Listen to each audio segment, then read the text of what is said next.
Tantor Audio, a division of Recorded Books, presents Cold Water Crossing, an account of the murders at the Isles of Shoals, by David Faxon, narrated by Keith Sellon-Wright. This story is a factual reconstruction of a double murder that occurred in March 1873 off the New England coast. The event was followed closely by newspapers across the country for months. It is unique because of the circumstances surrounding the crime and the controversy that followed. Reconstructed from old newspaper articles, court transcripts, the internet, and other source materials, the essence of the story is as accurate as I have been able to make it. Names and places are real, as is trial testimony. Where facts and dialogue were available from research and documented sources, they are accurate. Where they were scant or sustained by rumor yet necessary for the flow of the story and capture of emotions, the interpretations are mine. This is an attempt to enter the minds of a killer and his victims in a tragedy that happened many years ago. No one can know for sure what thoughts they had at the time. Those rest with the dead. But a careful examination of what is known can lead to a logical portrayal of circumstances and human reaction on the nights of March 5th and 6th, 1873, and the months beyond. And all the wheels kick, and the wind's song, and the white sail shaking, and a gray mist on the sea's face, and a gray dawn breaking. John Masefield, Sea Fever. Prologue. In the early hours of March 6, 1873, two murders occurred 10 miles off the coast of Maine under highly unusual circumstances. Today, nearly 144 years later, the crime and what followed remains the subject of controversy and debate. Some believe the evidence against the killer was largely circumstantial and contrived. Others are convinced the series of events surrounding him left no doubt of his guilt. Unfortunately, murder isn't uncommon in America. Most are soon forgotten, remembered only by family, friends, and a select few who were directly involved, such as investigating officers. Some, though, leave a deep impression and aren't erased from public memory as easily. They touch a certain nerve, are remembered, discussed, argued over, and written about long after the event occurs. The Lizzie Borden axe murders, Sacco Vanzetti, Stanford White, Jack the Ripper, the Lindbergh kidnapping are examples of sensational crimes that have unanswered questions and continue to stir interest. The murders on Smutty Nose Island rank in that category. They have become a significant part of the legend of the Isles of Shoals, a gleaming cluster of islands 10 miles due east from the seaport town of Portsmouth, New Hampshire. Tranquil and beautiful in their own way, they are, at the same time, remote and desolate in winter. For generations, they were inhabited by industrious men and women who provided their families with fish caught from the cold, deep waters of the Atlantic, for there was little the infertile soil could produce otherwise. Toward the latter part of the 19th century, these families, many of Norwegian descent, were moving to the mainland as the islands became the forerunners of Atlantic coastal resorts. Cod fishing as a means of livelihood was in decline. The short summer season brought many guests to the hotels, but when they closed in September, the tiny archipelago became deserted and cut off from the rest of the world, at least for as long as winter lasted. In 1873, barely 60 native inhabitants lived out there year-round. Of the islands, 9 in all, only 3 were inhabited, sustained by a supply boat making periodic runs from the mainland. More often the fishermen themselves would sail the 10 miles to shore. This could take up to 2 hours in good weather, but if the head tide and winds weren't right, it could take most of a day. Rowing to and from the mainland was not common. Few would attempt the crossing in a rowboat in the dead of winter and under harsh conditions, but for one man, a killer whose motives and actions defied logic, who viciously murdered 2 innocent women alone that night on one of the islands. The Norwegian inhabitants, called Shoalers by those who lived on the mainland, were peaceful, kind, and gentle, admired and respected by those who knew them. In 1873 they were witnessing the end of one era and the beginning of another, as cod fishing became an increasingly difficult way to make a living. Few were successful at it, since that area of the Atlantic, north to Newfoundland, had been overfished for years by commercial boats from Europe as well as local fishermen. The demise of one industry, however, saw the beginning of another. Men like Tom Layton and John Poor, of Stickney and Poor Spices, recognized good investment opportunities in something other than fishing. After the Civil War they built large hotels, among the first on the Atlantic coast, and the islands emerged as a place of summer vacation resorts for the well-to-do. The Atlantic House, the Appledore House, and the Oceanic were either open for business or under construction in 1873, providing first-class accommodations to those who could afford that privilege. It was a time of change. Contrasts were stark between struggling fishermen and the splendor of Victorian-style hotels, whose celebrity guests presaged an end to a way of life. In addition to wealthy vacationers, the islands in 1873 were inhabited by temporary construction workers known to the fishermen and their families. The vibrancy of summer surrendered quickly to the bleakness, cold, and desolation of winter, when gale winds could reach near hurricane force. Permanent residents endured what shoalers before them were forced to accept, an unforgiving way of life. They would hunker down to await the arrival of spring. Winter meant 4 to 5 months of punishing existence in near isolation. A confluence of events, beginning on March 5th, resulted in the murders of 2 women who were island inhabitants. The crime brought national attention to the small community. By midday of Thursday the 6th, word reached Portsmouth police that an atrocity had happened on one of the islands, Smutty Nose. A group of fishermen from the Isles, stunned with disbelief and rambling in heavily accented English, broke the news to authorities. 2 of their own had been savagely murdered overnight. The killer could still be out there on the small cluster of islands, or he had somehow made it back to Portsmouth in a dory on a very cold night. He had to be caught. And what's more, they knew who did it. Police Chief Thomas Entwistle calmed the men down and slowly began to piece their story together. Chapter 1. March 5th, 1873, Smutty Nose Island, Maine. It wasn't that there was anything unusual about that day, except for the biting cold that arrived in mid-afternoon, bringing wind that stirred a noticeable chop and whitecaps to the sea. Even that wasn't unusual if you lived 10 miles off the Maine coast in early March. It was just another day with the same work routine: hooks to be baited, lobster traps to be checked, boats to be repaired. That was everyday life on the coastal waters of New England. March 5th, however, would prove anything but routine because of events that were about to unfold. As the day progressed into early evening and the workday ended, there was nothing out of the ordinary that might be a harbinger of those events. Now the last rays of light dimmed on the horizon as night fell on the shoreline towns, and also on a tiny island situated almost directly on the imaginary line in the ocean dividing Maine from New Hampshire. Resting on a granite rise, a weather-beaten red house stood in dark silhouette against a fading sky, its outline broken only by the yellow glow from a window casting a patch of light on the snow below. Inside, a crackling stove fire radiated warmth into the kitchen as feathers of frost etched the window panes. That afternoon, a cold front dropped the temperature noticeably, chilling the seacoast area and bringing an end to the short respite of mild weather that promised false hope of an early spring. In an unlit room off the kitchen, a woman peered out the frosted window facing the small inlet harbor, hoping to see her husband's familiar schooner. But she knew it was getting too late and far beyond the time he would attempt to sail back.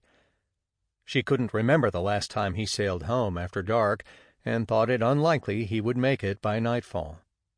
Still, she held some hope that maybe he would change his mind. Apprehensive all day, her worry intensified when, late in the afternoon, she learned for sure he wouldn't be back that night. It angered her that he left it to a neighbor to deliver the message. Though relieved to get the news, she thought it unlike him to go on to Portsmouth without telling her himself. He always stopped on his way back from the day's catch with assurance that he would be home by dark. This night was different, and his change of plans would have disastrous consequences. Her thoughts were interrupted by a quiet voice from the kitchen urging her to come where it was warmer. The voice belonged to her older sister, Karen, telling her not to worry so. The men would be away for one night only and return by mid-morning the next day. Maren consented, trying not to think about the three of them being alone overnight. She worried about the rowdy construction workers on Star Island, only a short distance away. Maren and Karen, names that sounded so much alike. People wondered what motivated their parents to call them such. And now there was Anetha living with them, sister-in-law to both, recently arrived and outstandingly beautiful, the latest to join their household. After 5 long years alone on the island, Maren was grateful for their company these last few months. She joined Anetha and Karen and tried not to think about John. She did unnecessary things to kill time, polished a kettle polished only the day before, swept the floor one more time, cleaned drawers and dusted. None of it needed doing, but making work helped for a while, until a few hours later when anxiety again found its way into her mind, the way thick fog blankets the island when warm air meets cold ocean water. 5 winters living on a barren, wind-swept speck of land hardened her to loneliness during daylight hours. But nights were always spent with John, and his absence made a difference, for it was then she needed him, came to expect him by dark, and he never failed to be there, not once in 5 years. That is why this night was so unusual. Perhaps she had become too dependent, but by now she thought he understood that she didn't want him to be away overnight. That he should have made a different choice perhaps disturbed her. And why this night of all nights? Was the shipment of bait so important? He had run low before.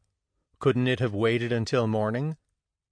Why did he take Matthew and Evan with him, leaving no men to protect them? Didn't he know that in the past 2 weeks construction laborers began working just across the channel on Star, building the new hotel?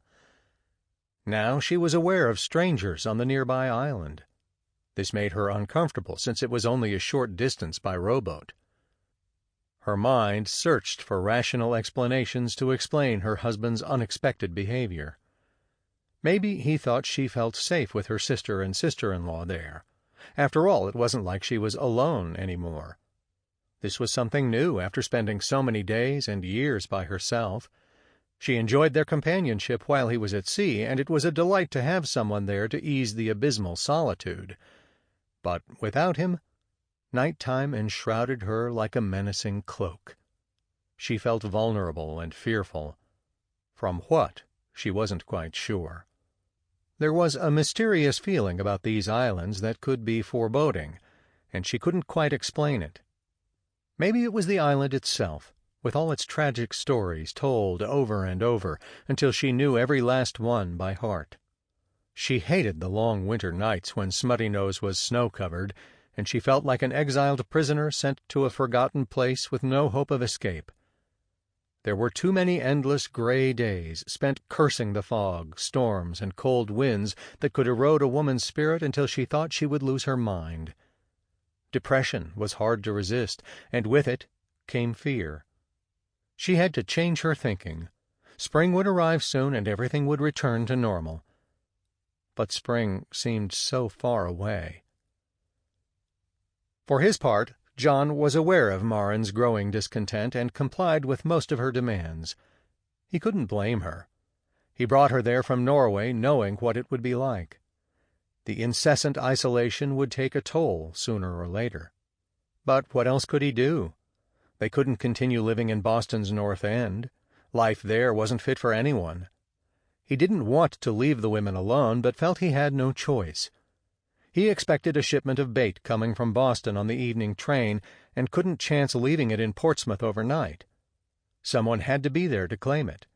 He could have made it back to the island, perhaps late, but refused to compromise his own firm rule. He would never sail after dark. It was his concession to the sea. It had kept him safe so far in a trade where many lost their lives. He decided to stay in Portsmouth. Karin and Anetha would keep Maren company, and he was satisfied nothing could go wrong. Late that day, returning from the fishing grounds, he reefed the sails and hailed a neighbor's passing boat, asking him to get word to Maren that he wouldn't be back that evening. Then he sailed on to Portsmouth, taking his brother Matthew and Maren's brother Evan along to help. They were a team. He needed them. They worked well together, and the fish caught from his small schooner provided their only source of income. Without bait, there were no fish to sell, and he had to feed a growing household, numbering 6 now that Karin was living with them. Maren, trying to think as he would, finally sensed his reasoning. But the thought wouldn't go away. This was the first time in 5 years. The fire in the stove died to embers. Outside, the night air grew colder as the temperature continued dropping. The 3 women ate dinner without the men, sewed, and made small talk. At 10 o'clock, Maren said it was time to retire, made up Karin's bed in the kitchen, and placed one last log in the stove. Her sense told her to stop worrying. The night would pass, and morning would dawn gray and bleak the way it always did in winter. So she left food for the dog, slipped under the covers next to Anetha, and went to bed telling herself she was acting childish. That night, the biting cold in Portsmouth left most people wanting no more than to go home or find a warm tavern for an ale and hot chowder. Most people, that is, except one. Something quite unusual and out of the ordinary was about to happen that evening. Something that would be talked about and conjectured over for decades, especially in the coastal towns. The townspeople would tell of a man who left a Portsmouth saloon and rowed furiously downriver toward the open sea in a tiny boat, and how only a most compelling motive could persuade someone to do what he did under the circumstances. Either that, or the person had lost all rational thinking. Indeed, that night there was a lone figure, far at sea, pulling on oars and in a great hurry. He knew weather in the coastal area was unpredictable and could change rapidly, especially in March, but he was sure there would be no storm. The conditions weren't right. He sensed it as only a man with sea experience can, they said. Others would ask how anyone could endure the harsh elements for as long as 4 hours, an icy chill that penetrated clothing and numbed the body. Wouldn't this make crossing to the islands extremely unlikely? The ocean that night had a water temperature in the mid to high 30s, they said. Should he capsize, he would be fortunate to survive more than a few minutes. The crime couldn't have been committed by someone rowing from the mainland. Out of the question. Not so, said the many who believed he did it. Surely it could be a fatal journey if he wasn't careful, but if he remained focused, bent his back to the task, and moved swiftly with a cadenced rhythm, he could ignore the freezing wind and salt spray and make it in less than 5 hours. Besides, he had experience with this sort of thing, and the tide was in his favor. He had rowed the distance before, and it could be done, they argued. The boat he depended on was a small dory no more than 12 feet long, hardly seaworthy for crossing 10 miles of open water in a choppy sea. He had stolen it earlier that night from David Burke, a local fisherman. That very day Burke had replaced oarlocks and other fittings with brand-new hardware. He moored it at Pickering's Wharf, where he always tied up while in town. When he had finished his business, he walked down Market Street and turned onto Water Street toward the docks. He expected to row the short distance to his home at Newcastle, but was surprised to discover his boat was missing. He was angry someone had stolen it after he'd just replaced the hardware. He retraced his steps uptown and reported the theft. The next day, police would find the boat abandoned near the Wentworth Hotel at Newcastle, just southeast of Portsmouth.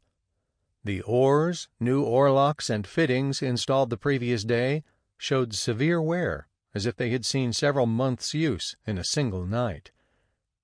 They said that by 9 o'clock he was more than an hour out, and the tide and wind were moving him swiftly. It would take at least 4, possibly 5 hours to reach the island, and that much again to return before dawn. He had to make it back while it was still dark, then he would slip out of Portsmouth unseen. A dory fisherman, he was used to rowing long distances. "Not 20 miles within 10 hours," was the reply, "not under those conditions, and certainly not at night." Those who thought it possible for someone to make it to the islands and back in a rowboat in the dead of winter said he must have departed hastily, only minutes ahead of Burke, discovering his boat was gone, caught the current, and moved rapidly down the Piscataqua River. The river flows from the lakes region of New Hampshire and empties into the Atlantic. It forms the lower boundary between New Hampshire and Maine, separating not only the two states but also the towns of Portsmouth and Kittery. Known for its strong currents, a man had to be careful in a small boat when the tide was going out. Stories abounded of fishermen swept out to sea attempting to navigate in a receding tide. But now everything worked in his favor. There was no other way he could have succeeded. An incoming tide wouldn't provide the opportunity he was looking for. The fast-moving and receding current was one of those things that fell into place. The tides would be with him, too, on the return trip. The dory slid rapidly through the water, and after he passed Badger's Island and the Portsmouth Naval Yard on his left, it was only a mile and a half before he reached open sea, passing Fort Point on his right, then coming to the twinkle of Boone's Light near Cape Nettic to the north. Many were convinced this was the way it happened. He was a fisherman and journeyman laborer who picked up odd jobs by hanging around the wharf area. Money was always a problem, more so than for most, and he constantly skirted the edge of poverty, barely scraping by. They knew him. He was from Boston. Before that, Prussia. He just seemed to appear one day. Now, from time to time, he hired out to bait cod hooks for other fishermen, or sign on for temporary work aboard one of the large schooners out of Portsmouth. Only a few months before, early January it was, he came close to losing his life while working as a crew member aboard one of those schooners.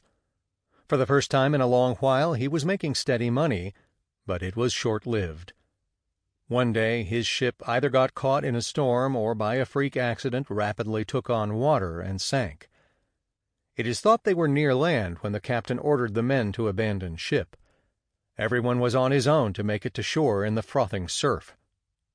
He narrowly escaped drowning or serious injury, but the Addison Gilbert sank, taking with it most of his possessions as well as his job. The townfolk knew the story well. Once more he was back on the familiar downward spiral that seemed to be the hallmark of his life. He was the one, all right, they said, desperate, couldn't pay his rent, and overheard by more than one to say he would murder to get money. They said if he was able to reach the islands by midnight, it left just enough time to savagely murder 2 people, steal their money, and make it back to Portsmouth before dawn. Chapter 2 1866 Larvik, Norway. Maren must have been impressed with John Hontvedt from the time they first met. He was tall, with light Nordic complexion, blue eyes, a mustache, and held an air of maturity. People looked to him for advice, since he was easygoing, slow to anger, a hard worker, and a man of integrity. From what is known of Hontvedt, one quality stood out. He was level-headed. Maren admired him, thought him a good provider, a man with strong ethics. After several years of marriage, there were no children, however. They lived in Larvik, a Norwegian seaport town. John worked long hours on a farm, but also gained sea experience that would be useful when he got to America. At the time of the murders, he was 31 years old, a few years younger than Maren. Her full name was Maren Christensen Hontvedt. Some called her Marie, some called her Mary, but she preferred the Norwegian version, Maren. even though it sounded like her sister's name, Karen. She was of medium height, smooth complexion, dark, piercing eyes. Just beyond her mid-30s at the time of the murders, she wore her brown hair pulled back tightly and tied in a bun, giving her the appearance of being older. Her face had a look of intelligence, a no-nonsense woman. She wasn't attractive, but neat and fastidious, and took care of her overall appearance. Despite a look of sternness, she was pleasant and well-liked, as were most of the Norwegians living on the Isles of Shoals. Life had brought her a series of challenges, not the least of which was her move to America. Along the way she gained strength of character that would serve her well in days to come. She learned to persevere when others had given up, and this strength of will would one day save her life. More than likely she worked as hard as John to make ends meet, making clothes, preserving food, and bringing in a little money to save. They loved Norway, but times there were hard, and since they had no children, both agreed to take risks necessary to improve their future. Ultimately, it meant leaving their homeland. They decided on America, where surely there were more opportunities. Economic conditions in Europe had deteriorated in the latter half of the 19th century, and hard times spread to Norway, forcing many to leave in search of a better life. After the American Civil War ended, 8 million Europeans would leave their ancestral homes for America over the following 30 years. John and Maren would be among them. John undoubtedly told his wife about the large cities in America, Boston, New York, and Chicago. Boston? New York? They seemed so foreign, places she never expected to visit, let alone live. She had spent her entire life in Larvik, never traveling far from it. The closest city, Kristiania, now Oslo, is about 100 miles from Larvik, but she never visited it. There was little money, and she could only question her husband's reasoning. How could they afford to go to America on such meager savings? Then there was her family. Her sister Karen and younger brother Even. What about them? Could they just leave them behind?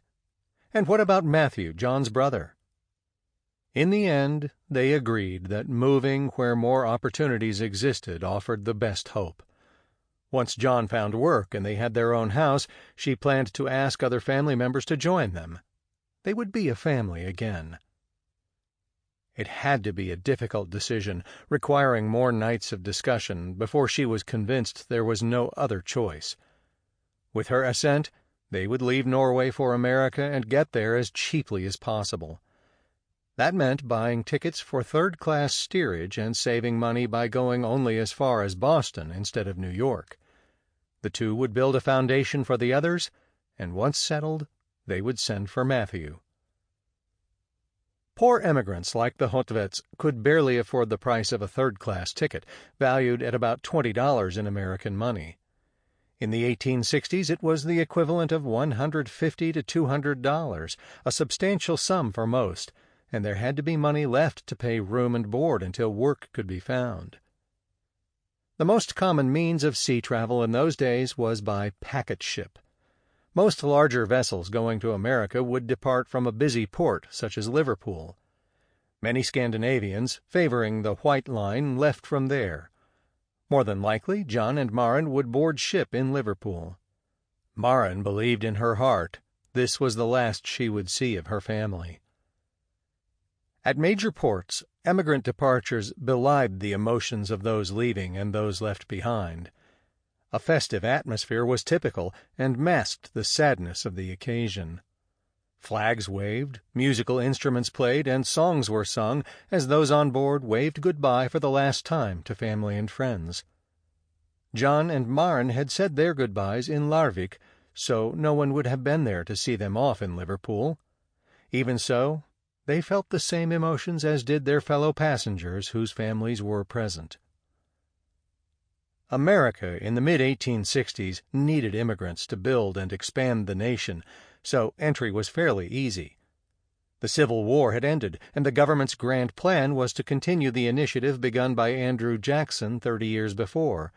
That is, lay claim to vast, sparsely inhabited territories west of the Mississippi and populate them before other countries, such as Russia, took advantage of the opportunity.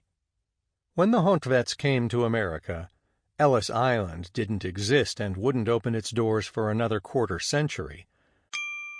Sample complete. Ready to continue?